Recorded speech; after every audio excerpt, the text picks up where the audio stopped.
Good morning, good afternoon, and good evening. Welcome to another episode of Nufftingz Speaks with your host, Nufftingz. Today I want to talk about Xbox. Not a specific game, not a console review, not Game Pass. I want to talk about Xbox itself and what feels like one of the biggest changes we've seen in the gaming industry over the last decade. Because if you've been paying attention, Xbox has gone from fighting PlayStation with exclusives to pushing a play anywhere strategy to putting games on PlayStation. And now under new leadership, it sounds like they're trying to figure out what comes next. And honestly, I think a lot of gamers are confused. Now, let's start with Phil Spencer. Before anybody gets upset, this isn't a hit piece on Phil Spencer. The truth is, when Phil Spencer took over Xbox, the brand was in rough shape. The Xbox One launch had damaged consumer trust.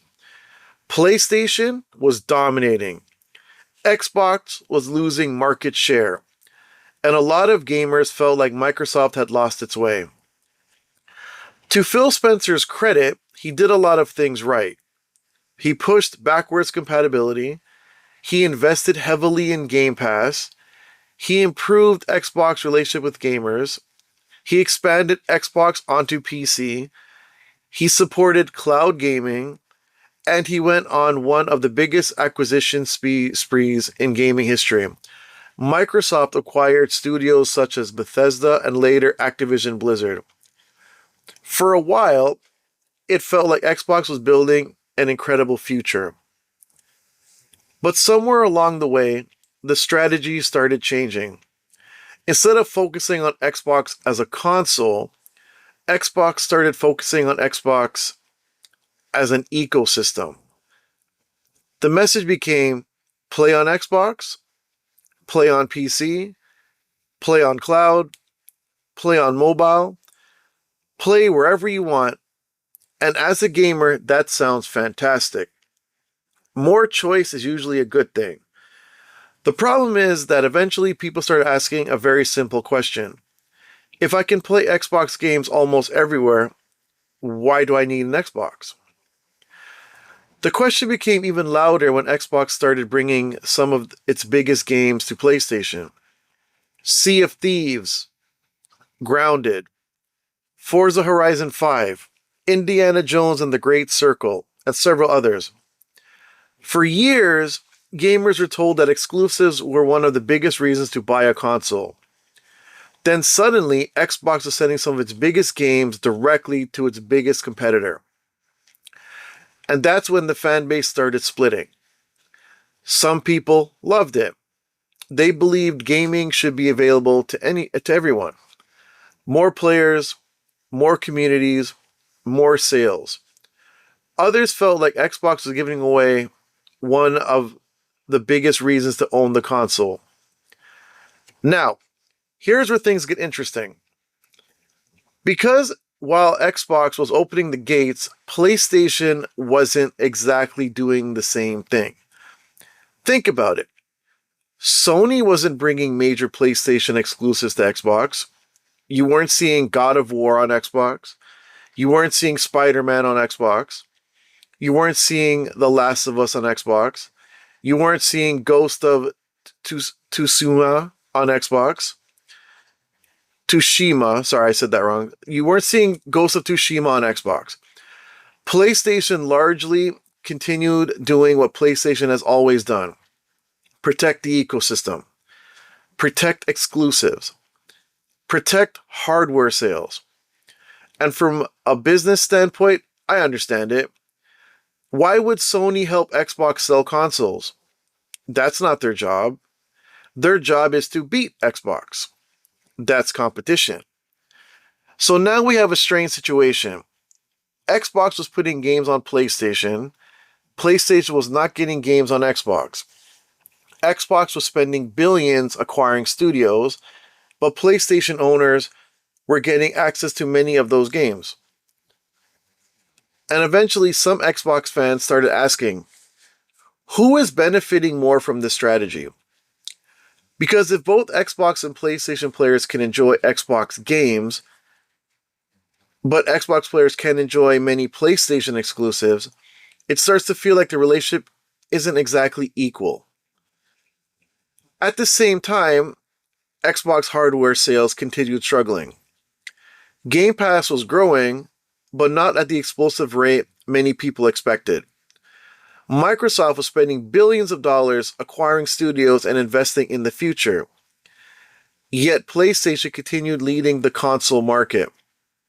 And that's where things started getting complicated.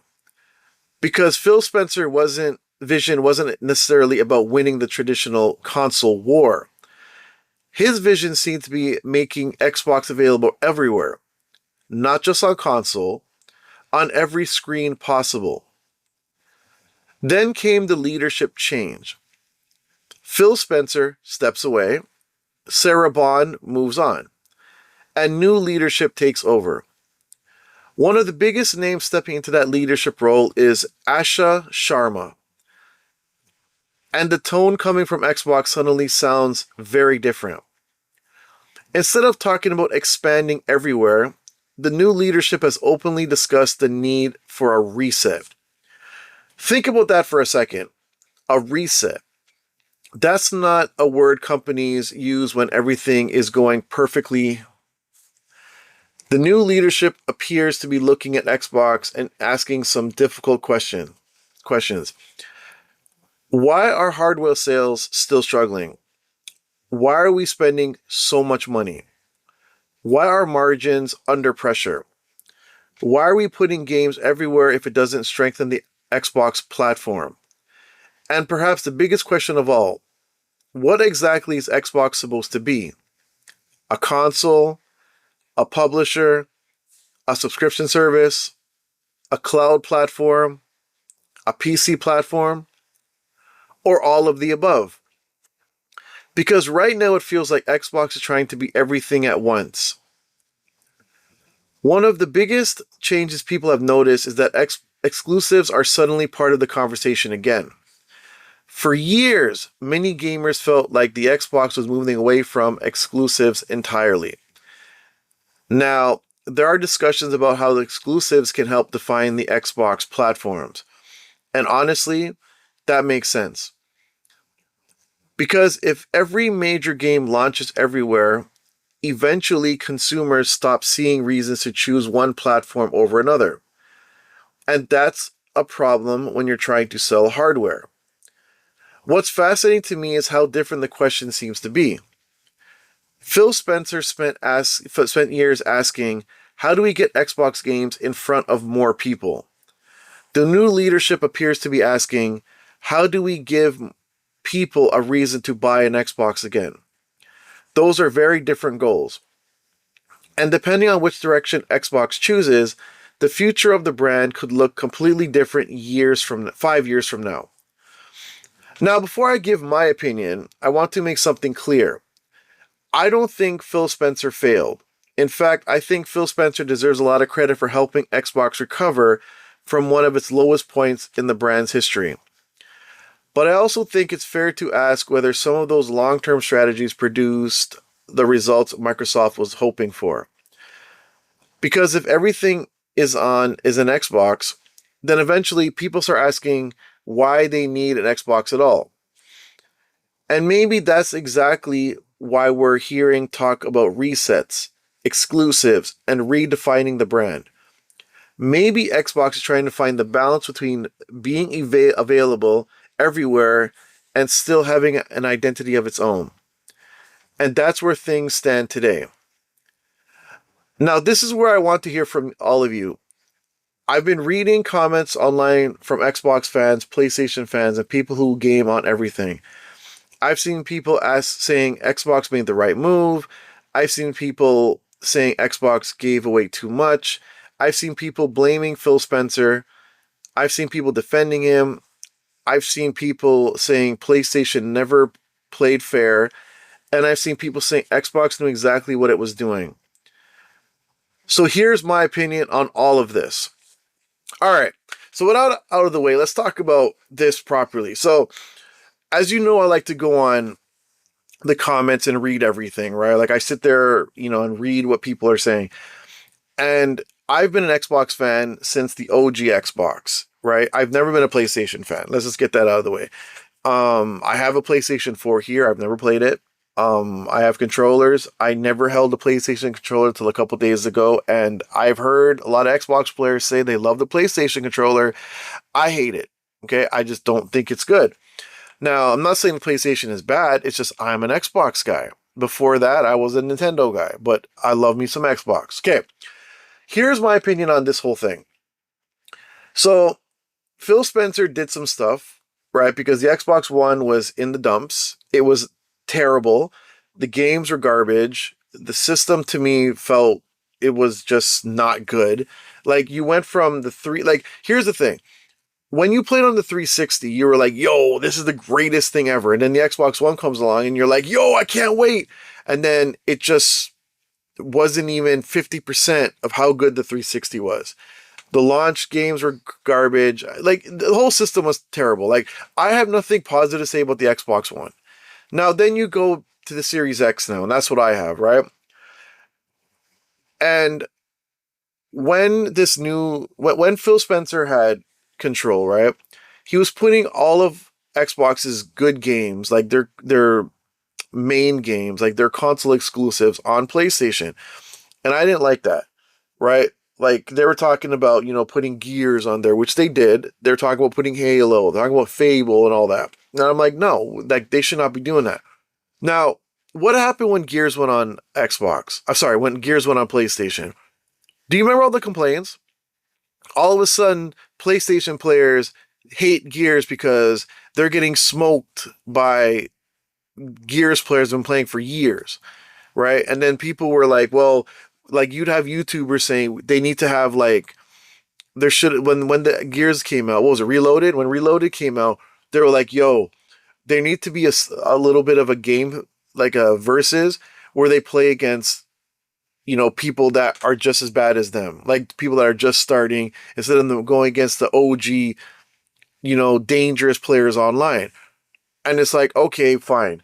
But even then, PlayStation players were not happy with with Gears of War. Like, why would they? It's not like, what this reminds you of? Look, do you remember years ago, if you're a wrestling fan, when WCW was bought out by WWE? Remember when they were against each other? They had to step their game up because the other one stepped their game up and it was a competition, which makes you do more because you're trying to win. But then when you're the only one left, what's the point, right? This is what it reminds me of. Like, it feels to me like if any game that came from the Xbox and went to the PlayStation, they would take a dookie on it. Like, they would not like it.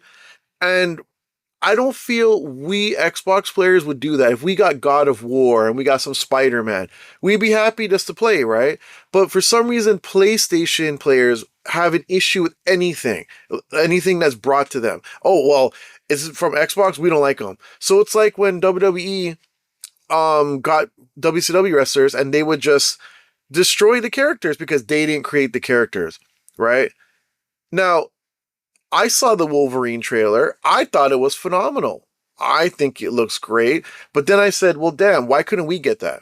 Because Xbox wants to hold on to Wolverine. They want to hold to Spider-Man. They want to hold on to God of War and whatever other game, right? But then you have the Gears of War trailer that came out and it made Wolverine look bad. People were saying that Wolverine looked terrible compared to that.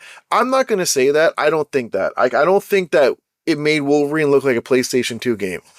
I believe that the Wolverine game should have been on both consoles because we did have X-Men Origins Wolverine, and the game reminds me of that game, right?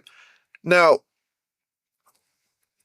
if PlayStation had played ball, right, and said, okay, you know what, we're going to give you some of these games, whatever, then I could understand working with them, but it's like the same thing with Nintendo. Would Nintendo ever let Donkey Kong go on PlayStation or Xbox? No.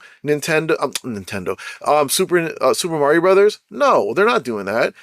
Like, would they put any Pokemon on Microsoft or, PlayStation titles. No, they're not doing that. They're holding on to their creations, right? We all need to do that. As long as we keep our creations to ourselves, I'm saying like I'm part of the equation. Like if Microsoft keeps their titles to themselves and PlayStation keeps their titles to themselves and Nintendo keeps their titles, you have competition, right? Now, I also was reading people saying that, well, Xbox isn't even, they're not console exclusives because they're going to be on Steam. Look, man, Microsoft is a PC brand first, right? If they want to put their stuff on Steam, who cares? Like, I mean, a lot of these games have been on PC. Like, Gears of War 1 was on PC. Do you guys remember? It was on PC and you got that extra Brewmock level. We never got that on the consoles. So who cares? But then didn't PlayStation say we're not going to put any of our exclusives on PC anymore? So it's like, okay, so you guys want to hold on to your stuff so hard and yet we can't do the same? Why can't Xbox do the same? If Xbox wants to work with Steam and PC and all that, well, I mean, like, when you log onto your Windows 11, you could run Xbox games and all that. I'm saying like I can't run no Wolverine on my PC. So like why would I be like why would I not be like, okay, you know what? Maybe PlayStation needs to go sit down somewhere. Like if you read the comments, PlayStation players are just brutal with it. Like they're just hateful when it comes to Xbox. And I'm not saying everybody's like that, but the ones I'm seeing, right? Like I hardly see any of them say, Xbox is good. I actually let me change that. I do see some people saying that they bought an Xbox to play Halo or they bought an Xbox to play Gears and whatever. And that's what you want, right? If E-Day comes out and E-Day is the greatest game ever in the world, PlayStation players might want to buy an Xbox and say, yo, we're going to run this game. But if you give it to them for free or whatever, even if they buy it, they're going to take crap on it. Like most of them aren't going to be happy with it. So, yo, you need that person, you need those people to buy the console. You know what I'm saying? Like, why give them the game to play on their PlayStation if we can't play their games on our Xbox? Do you know what I'm saying? Maybe they're mad that we might make it look better. The Xbox might make their games look way better. But, who am I? Right? I don't know what I'm talking about. I'm just saying, like, this is what I see. This is what I've read. And I feel like, what the new CEO did when she pulled Gears off, I think that was a good move.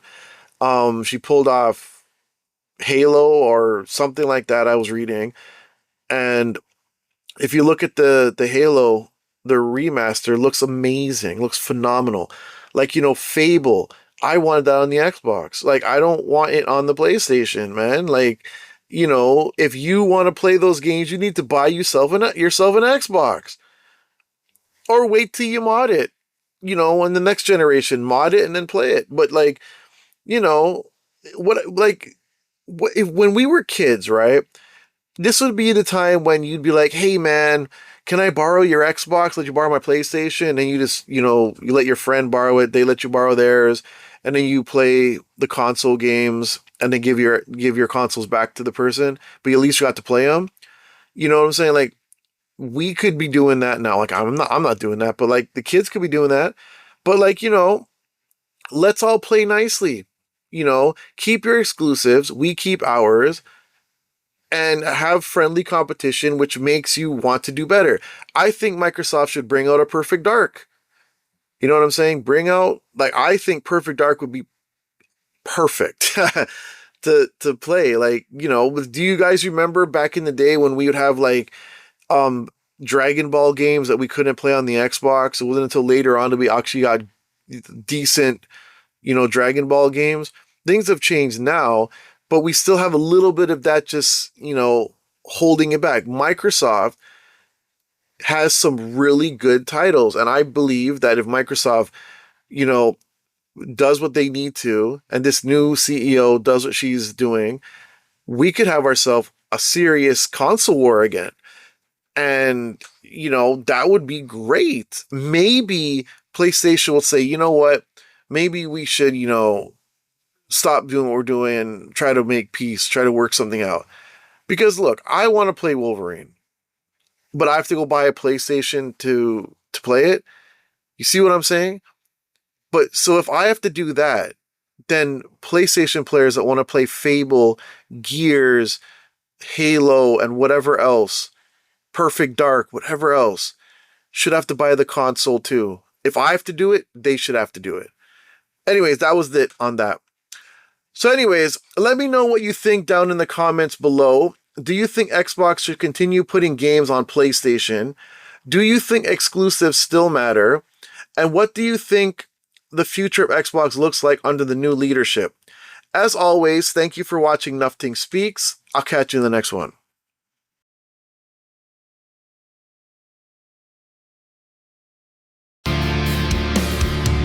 Another late night chasing down the light for the grind that Nufftingz has to fight against the voices in the static and the noise, finding my own truth and my own voice, 'cause we are the Nufftingz army, strong and true. We're breaking through for something new.